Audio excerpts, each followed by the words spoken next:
കേരളത്തെ തകർത്തെറിഞ്ഞ പ്രളയത്തിന് 100 വയസ്സ് തികയുമ്പോൾ 2 പ്രളയങ്ങൾ കണ്ട ഒരു തറവാടുണ്ട് ആലുവയിൽ. 2 ശതാബ്ദങ്ങൾ പിന്നിട്ടിട്ടും ഇന്നും പുതുമയോടെ നിലനിൽക്കുന്ന ആലുവ പറമ്പയത്തെ എളമന വീട്ടിൽ 2 പ്രളയങ്ങൾ അടയാളപ്പെടുത്തിയിട്ടുണ്ട്. നൂറ്റാണ്ടുകളുടെ പഴമയേൽക്കാതെ തലയെടുപ്പോട് നിൽക്കുന്ന ഈ വീട്ടിൽ 2 പ്രളയങ്ങൾ കയറി ഇറങ്ങിയിട്ടുണ്ട്. 99-ലെ പ്രളയം എന്നറിയപ്പെടുന്ന 1924-ലെ പ്രളയവും ഇന്നത്തെ തലമുറ സാക്ഷിയായ 2018-ലെ പ്രളയവും. ഈ വീട്ടിലെ പിൻതലമുറക്കാരനായ ഹൈക്കോടതിയിലെ സീനിയർ അഭിഭാഷകൻ AK സെയ്ദ് മുഹമ്മദിൻ്റെ പിതാവ് AK മുഹമ്മദ് പകർന്നു നൽകിയ ഓർമ്മകൾ ഇന്നും അദ്ദേഹത്തിൻ്റെ മനസ്സിലുണ്ട്.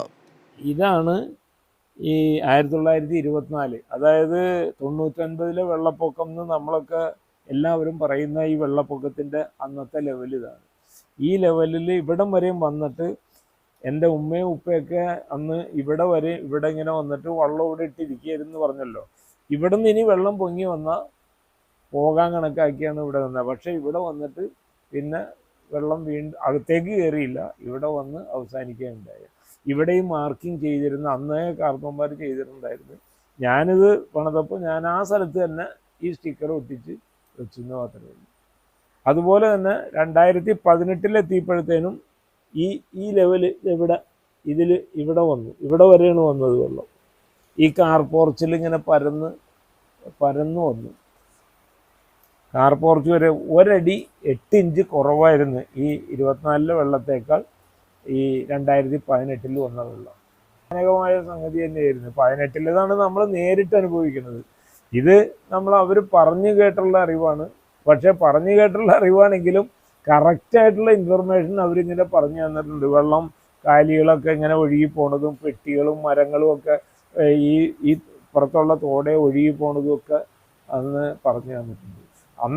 അന്നത്തെ ഒരു പ്രത്യേകത എന്ന് പറഞ്ഞാൽ എല്ലാവരും അന്നത്തെ വീട്ടിൽ വലിയ വള്ളമോ എന്തെങ്കിലും സൂക്ഷിക്കും.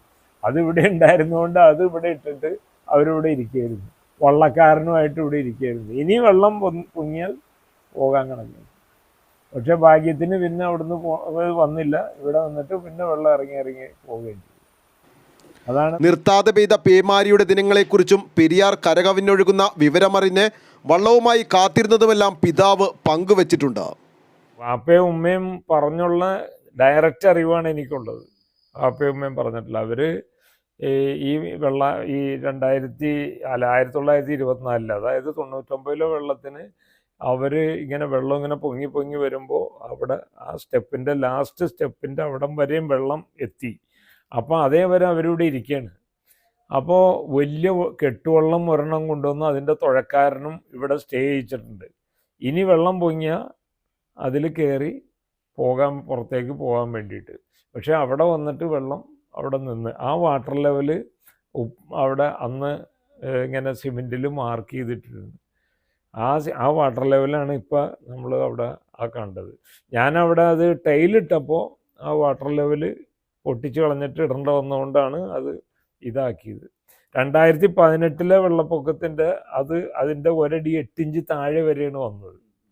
1 അടി 8 ഇഞ്ച് താഴെ വന്നുള്ളൂ. 99-ലെ വെള്ളമാണ് ഏറ്റവും വലിയ വെള്ളം. 18-ൽ ഇവിടെ ഈ ബിൽഡിങ്ങിൽ കുറവായിരുന്നു. അത് 1 അടി 8 ഇഞ്ച് താഴെയായിട്ടാണ് വന്നത്. അതിൻ്റെയും സ്റ്റിക്കർ അവിടെ ഒട്ടിച്ചു വെച്ചിട്ടുണ്ട്. ഈ ബിൽഡിംഗ് ഒരു 200 കൊല്ലത്തിലധികം പഴക്കമുണ്ട്. അത് ഉപ്പ പറഞ്ഞുള്ള അറിവല്ലേ ഉള്ളൂ. ഉപ്പ പറഞ്ഞുള്ള അറിവ് എനിക്കുള്ളൂ. എനിക്കിപ്പോൾ 72 വയസ്സായി. ഉപ്പ പറഞ്ഞുള്ള അറിവെന്ന് പറയുമ്പോഴത്തേനും അറിയാമല്ലോ. അപ്പം അത്രയും വർഷത്തെ ഒരു വ്യത്യാസമുണ്ട്.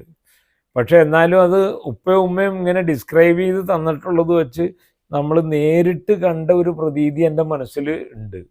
കാരണം ഒരു വള്ളക്കാരൻ ഇവിടെ വള്ളം കിടക്കുന്നു, വള്ളം തുഴയാൻ ആളെ അറേഞ്ച് ചെയ്തിരിക്കുന്നു, ഭക്ഷണമൊക്കെ പ്രിപ്പയർ ചെയ്യാൻ വേണ്ടി ചെറിയ കല്ലൊക്കെ കൂട്ടി മുകളിൽ അത്യാവശ്യം ചോറോ കഞ്ഞിയോ എന്തെങ്കിലുമൊക്കെ വെക്കത്തക്ക വിധത്തിൽ ആണ് അന്നത് ചെയ്തിട്ട് നിന്ന്. ഇനി വെള്ളം അകത്തേക്ക് വന്നാൽ ഇവിടെ നിന്ന് പോകാൻ കണക്കാക്കിയാണ് അന്ന് നിന്നത് എന്നുള്ളതാണ് ഉപ്പയൊക്കെ പറഞ്ഞിട്ടുള്ള അറിവ്. അല്ല ഇവിടെ അതാണ് ഉപ്പ പറഞ്ഞ ഇത്രയും. അത് ഉപ്പ എപ്പോഴും പറയാറുള്ളൊരു കാര്യമാണ്. എൻ്റെയൊക്കെ ഓർമ്മയിൽ വലുതായപ്പോഴും ഉപ്പ പറയാറുണ്ട്, 99-ലെ വെള്ളം പോലും വന്നിട്ട് യാതൊരു അനക്കവും പറ്റാതെ നിന്ന ഒരു സ്ട്രക്ചറാണ്. ഈ കെട്ടിടത്തിൻ്റെ ഈ ഭിത്തിക്കനം എന്ന് പറയുന്നത് 2.5 അടിയാണ്. 2.5 അടിക്ക് കല്ല് വെച്ച് കെട്ടിയാണ് പോയിട്ടുള്ളത്. ഞാനായിട്ട് ഉപ്പയായിട്ട് ഒന്നും ചെയ്തെന്ന് പറഞ്ഞാൽ കുറച്ച് തേച്ചിട്ടൊക്കെ ഉണ്ടായില്ല. അപ്പോൾ കുറച്ച് ഇതൊക്കെ വെച്ച് തേച്ചു. ഞാനൊരു ഇത്തിരിയും കൂടിയൊക്കെ ഒന്ന് മിനുക്കി ശരിയാക്കി ഈ പഴയ ഒരു കെട്ടിടം ഒരു ഇതെന്നുള്ള നിലയ്ക്ക് അത് അതേപടി നിലനിർത്തണം എന്നുള്ളത് എൻ്റെ ഒരു വലിയ ആഗ്രഹമാണ്. ആ ആഗ്രഹത്തിൻ്റെയും കൂടിയും പുറത്താണ് അതങ്ങനെ തന്നെ അതിനൊരു മാറ്റം വരുന്നത്. ഒരുപാട് പേര് എന്നോട് സജസ്റ്റ് ചെയ്താണ് ഇതൊക്കെ കളഞ്ഞ് നല്ല പുതിയ വീടൊക്കെ വെച്ചുകൂടെ എന്ന് ചോദിച്ചാണ്. ഞാൻ പറഞ്ഞു നോ, അത് ഇത്രയും കാരണവന്മാർ ഇത്രയും ആളുകൾ ജനിച്ച് മരിച്ച് പോയ ഒരു തറവാട് വീടായതുകൊണ്ട് അത് ഞങ്ങളുടെയൊക്കെ കാലം വരെ അങ്ങനെ നിൽക്കട്ടെ എന്നുള്ള നിലക്ക് അങ്ങനെ വെച്ചതാണ്. ഏത് ഈ 2018 വന്നപ്പോഴും ഈ അതിൻ്റെ ഒപ്പം എത്തിപ്പോകുമെന്ന് ശരിക്കും പേടിച്ചു. പക്ഷെ ഞങ്ങളൊക്കെ അതിനു മുമ്പ് തന്നെ ഇവിടുന്ന് പോയി. ഇവിടെ കാരണം ഇവിടുന്ന് ആകെ പോകാത്ത ഒരൊറ്റ ആള് ഇതേ അവിടെയുള്ള ആ നേരെ വീട്ടിലെ അധികാരിക്ക് മാത്രമാണ്. പുള്ളി പോയില്ല. പുള്ളി ഞങ്ങൾ വിളിച്ചിട്ടും വന്നില്ല 2018. ബാക്കി ഇതിൻ്റെ ചുറ്റുമുള്ള മുഴുവൻ ആളുകളും ഇവിടുന്നൊക്കെ അങ്ങോട്ട് മാറിപ്പോയി. പിന്നെ പഴയ പോലെ വള്ളമൊന്നും ഇട്ട് ഇരിക്കാനുള്ള സൗകര്യമൊന്നും ഇവിടെ ഇല്ലാത്തതുകൊണ്ടാണ്. അല്ലെങ്കിൽ അങ്ങനെ ഇരിക്കാമായിരുന്നു. പക്ഷെ അത് ഭയപ്പെട്ടു പോയി. 18 ഇനി 99 വെള്ളത്തിലും കൂടുതലായിട്ട് വരുമോ എന്ന് സത്യത്തിൽ ഭയം ഉണ്ടായിരുന്നു. അപ്പോൾ ആ ഭയത്തിൻ്റെ പുറത്താണ് അങ്ങനെ. പക്ഷെ അത്ര എത്തി. ആ വാട്ടർ ലെവൽ ഇപ്പോൾ കാണിച്ചു തന്ന വാട്ടർ ലെവലിലെത്തി. അവിടെ നിന്ന് പിന്നെ താഴേക്ക് പോവുകയും ചെയ്തു. ആളുകൾക്ക് ഉമ്മയൊക്കെ പറഞ്ഞ് ഞാൻ കേട്ടിട്ടുണ്ട്. ഉപ്പയൊക്കെ പറഞ്ഞു കേട്ടിട്ടുണ്ട്. ആ വെള്ളം ഇങ്ങനെ വന്നിട്ട് ഇവിടെ തൊട്ടപ്പുറത്താണല്ലോ പറമ്പയം പെരിയാറിൻ്റെ കൈവഴി ഇതിലേ പോണത്. അതിൽ കൂടെ ഈ വലിയ വലിയ മരങ്ങളും ഈ ആളുകളുടെ പെട്ടി, അതുപോലെ തന്നെ ഈ മൃഗങ്ങൾ, പശു, ആട്, പോത്ത് ഇതൊക്കെ ഇങ്ങനെ ഒഴുകിപ്പോണതും ഒക്കെ ഉമ്മയൊക്കെ പറഞ്ഞ് ഞാൻ കേട്ടിട്ടുണ്ട്. അങ്ങനത്തെ ഒരു അനുഭവമായിരുന്നു എന്നുള്ളത്. വളരെ ഭീകരമായൊരു അന്തരീക്ഷമായിരുന്നു ആകെ. ഇവിടെ ഇങ്ങനെ വന്നിട്ട് ഇതിങ്ങനെ വടിഞ്ഞ് തുടങ്ങി.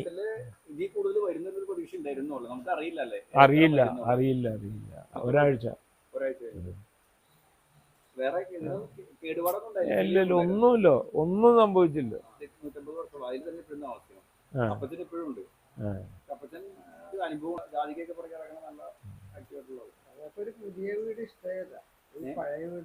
എന്നോട് ഒരുപാട് പേര് പറഞ്ഞാണ് ഇതൊക്കെ കളഞ്ഞ്. ഞാൻ പറഞ്ഞു നോ. വലിയൊരു കൂട്ടുകുടുംബമായിരുന്നു അന്ന് ഈ വീട്ടിൽ. കിഴക്കൻ മേഖലകളെ തകർത്തെറിഞ്ഞുകൊണ്ട് എത്തുന്ന പ്രളയത്തെക്കുറിച്ച് വാമൊഴിയായി ലഭിച്ച സന്ദേശങ്ങൾ മാത്രമായിരുന്നു ലഭ്യം. ഇതറിന് മച്ചിനു മുകളിൽ ഭക്ഷ്യധാന്യങ്ങൾ സംഭരിച്ച് പുറത്ത് വള്ളവുമായി കാത്തിരിക്കുകയായിരുന്നു എല്ലാവരും.